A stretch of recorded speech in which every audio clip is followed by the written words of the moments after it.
Writer's Work, is it the ideal platform for freelance writers? Hi there, my name is Brian Collins. Welcome to the Become a Writer Today channel. So I worked as a freelance writer for years. I worked within the copywriting, within the technology, and within the B2B niches or niches. Freelance writing was great because I had flexibility over my time and my hours. But it was also a bit frustrating because I had to spend time looking for paying work when I could have been working on some of those writing projects. Enter Writer's Work. It's aimed at providing a service that can save you hours of time searching for paying writing gigs. But is it worth the cost? Well, I took out a subscription. Let's find out. Writer's Work is basically a platform that you can use to find a variety of freelance writing gigs, including blogging, copywriting, and article writing, as well as other non-fiction projects. You can also use it to manage your submissions to publications and to learn more about the craft of freelance writing. And it also aggregates writing jobs from other job boards. Now, it is a premium platform, so you can join it for $15 per month and avail of a 30-day money-back guarantee if you're unhappy. But to be honest, if you feel like you're going to use the platform, you're better off just paying a month's or once-off fee, which costs you $47. And then if you get a few writing jobs from it, then the platform has paid for itself. This is the version that I took out for the purposes of this review. When you log into Writer's Work, you can create projects for your freelance writing gigs. So I've created a sample project here, copywriting project for SAS.Limited, a software as a services company.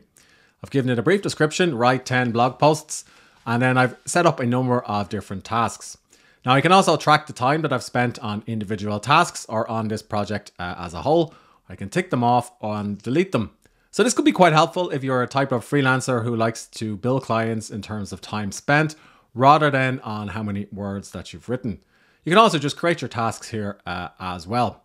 Now personally, I prefer to manage my productivity as a freelancer and also as a writer using other productivity apps, for example, Trello and so on. And I would find this kind of feature extraneous. But if you're using Writer's Work solely, then it could be a helpful little addition which can help you get a little bit more done, or at least track what's happening inside of the platform. Writer's Work also has a section where you can actually write your articles and get some basic grammar insights as well as some other readability reports. So I went ahead and pasted in a sample article so you can see how it works. It's basically a standard rich text editor, so you can embed YouTube videos, audio clips, line breaks, bullet point lists, and so on. And then when you're finished with the article in question, you can publish it to Medium or WordPress if you're going to use it that way. Or you can just download a version as Microsoft Word, PDF, or Markdown, and then you can give it to a client. Or alternatively, you can associate it with a task using the productivity tools that I showed you a few moments ago. Now, I did like that it has some metrics about, articles that I've written. So for example, I can get a readability score. I suppose A to F is a little bit rudimentary. Personally, I prefer the Flash readability score. But if you're working within the app, do try and get as close to A as possible. It also does give you an indication of the grade reading level. And again, a score between 10 and 12th grade is usually what you're aiming for. You can also get some stats about how long it takes to read it and speak it. It also surfaces information about problems with your text, sentences that are hard to read, usage of the passive voice, places where you can simplify your writing. This is all very helpful. It's great for copy editing for our clients. And I did notice it's actually very similar to what Hemingway Editor uses as well. So perhaps there's some sort of integration between the two, or perhaps simply the algorithm is a little bit similar to what Hemingway Editor uses. But again, this is helpful if you want to improve the readability of your work before sending it to a client. Now that said, I still do recommend using a premium grammar checker as well. You'll notice that I have a flashing or hovering icon here. This is actually for Grammarly, which is my preferred grammar checker, particularly if you're a freelance writer. And I have extensive videos on the Become a Writer Today channel where I profile in detail how I use Grammarly. But this will help you find and fix more errors than a traditional grammar checker, including the one inside of Writer's Work. That said, I do like this report here because it would save time with the copy editing process. Writer's Work also offers a university. Basically, you can take a series of short video lessons about how to get started freelance writing, how to use the platform, how to track your time, and it'll also teach you a little bit about copywriting and how to make a great impression with headlines. There's also information about how to pitch clients and build your portfolio inside of Writer's Work. And there's some downloads to go along with each one of these lessons as well.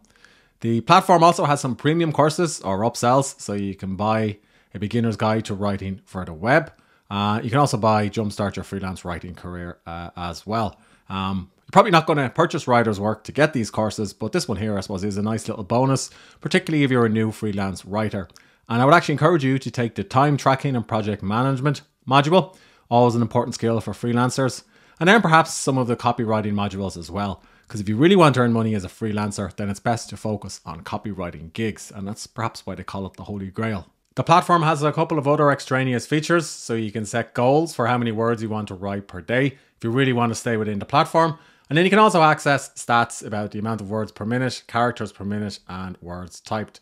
Again, a little bit useful, but I would actually say if you really want to take your writing to the next level, you're better off doing it when you're completely disconnected from the internet. You could even explore dictation.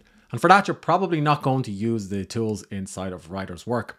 To be honest, it's best for finding freelance writing gigs, so let's focus on that. So you can find freelance writing gigs in a couple of different ways in Writer's Work. Firstly, just visit the homepage and then you can look for recent featured jobs. So here's one here that stood out: freelance writer for medical billing for small practices. Quite a specific niche.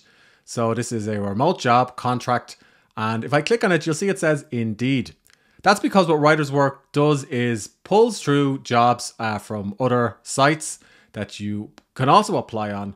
So technically, you don't need Writer's Work to find these freelance writing gigs, but it will save you a good bit of time. Now you'll notice there's only 3 recently featured jobs. That's because if you really want to find jobs, click on the jobs tab and then you're going to search by keyword. You can also go by employment type: full-time, remote, contract, freelance, telecommute, part-time, and so on. You can also filter by locations. And here you can see the sources that Writer's Work is using. So Indeed, ProBlogger, Media Bistro, freelance writing gigs, jobs specific to the platform, Blogging Pro, and journalism jobs. So again, you can visit each of these sites individually. However, it's going to save you a little bit of time, which means you can spend more hours on your writing projects and less on pitching for work and checking all of these sites individually. Is that worth $47? Well, that's for you to decide, and it depends how much you're earning each month. You can also sort by beginner-friendly jobs. So this is quite useful for newbie freelance writers. I mentioned at the start of the video that I used to work as a freelance writer. So I specifically worked within the B2B finance niche or niche, and I also worked within the technology niche or niche as well. So I started searching for a few freelance writing gigs related to the niches or niches that I know most about. So firstly, there were 2 featured jobs.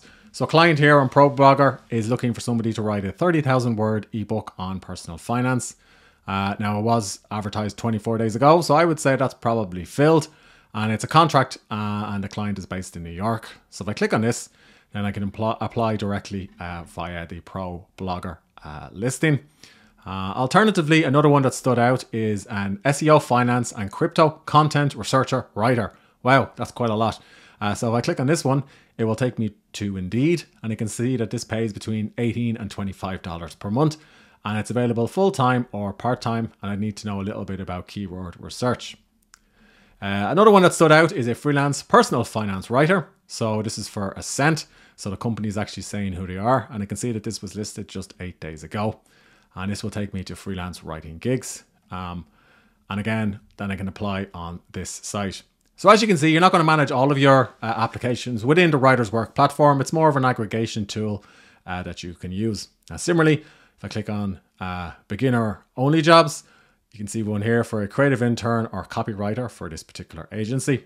Now, I would argue if you're starting out freelance writing, do look at the other jobs as well, because you never know, you might have some complementary experience that a client could be looking for. You can also use Writer's Work to submit to publications that have open submissions about specific topics. So just visit the submissions section, and then again, you're going to use the filter on the left-hand side.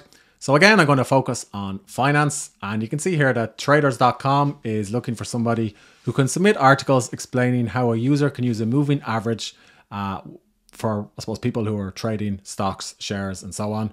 $50 per article. It's not actually paying that much for something that's quite technical, and 2,000 words. So I would say that's actually quite a low paying freelance writing job.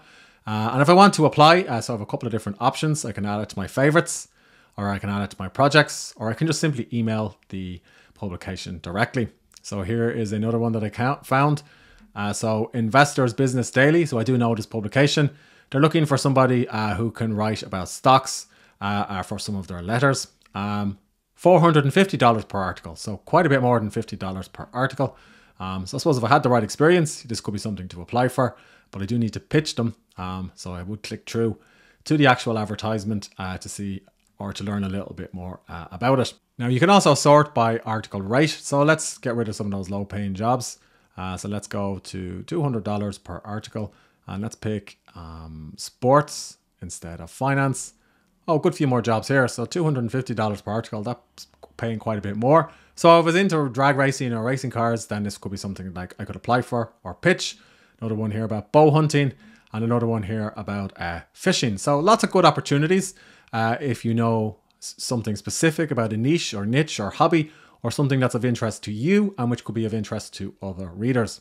And that's actually a good tip for freelancers. So if there's something in your personal life that you spend a lot of time or money on, or you know quite a lot about and I suppose it's a hobby, ask yourself, could you start writing articles about it for potential clients? That's a great way of building your portfolio and also earning a little bit from your hobby or your side interest. You can also use writer's work to create a portfolio that you can send to clients. So I haven't built out my portfolio yet, but I just want to show you this particular section. So I can add articles that I've written for other clients. I can also add details about some of the services. So copywriting, SEO copywriting, these are two things that I know about. I can also write a blurb about myself and this can link through to my personal email and I can add my social accounts as well. And I can also add some of other content that I may have produced. So again, this is quite useful if you want a place to showcase all of your freelance writing, but perhaps you're not quite ready to set up a freelance author website just yet. So I would use this if I was starting out, but I would also recommend that at some point you do consider setting up your own website related to your personal brand or the niche or niche that you're in. So don't just rely on one single platform. That's an overview of writer's work. My takeaway is that it's a fantastic tool if you spend a lot of time working on freelance writing gigs, but you find pitching and searching for work really frustrating and time consuming. For $47, it's going to save you a lot of hours spent on that laborious part of the freelance writing process. Now, whether you want to spend $47 does depend on how much you're earning from your freelance writing gigs and how much work you've got lined up. That said, when I was a freelance writer, I wish I'd known about this tool because it would have saved me a lot of frustration. Now, in the link below this video, I do have some more details about writer's work, including an in-depth review from another freelancer who's used the service extensively, and I'll link to that in the notes as well. So please do check that out. Hope you enjoyed this review of writer's work. If you do, hit thumbs up, and if you have more questions about it, ask me in the comment section below and I'll record a follow-on video if I can.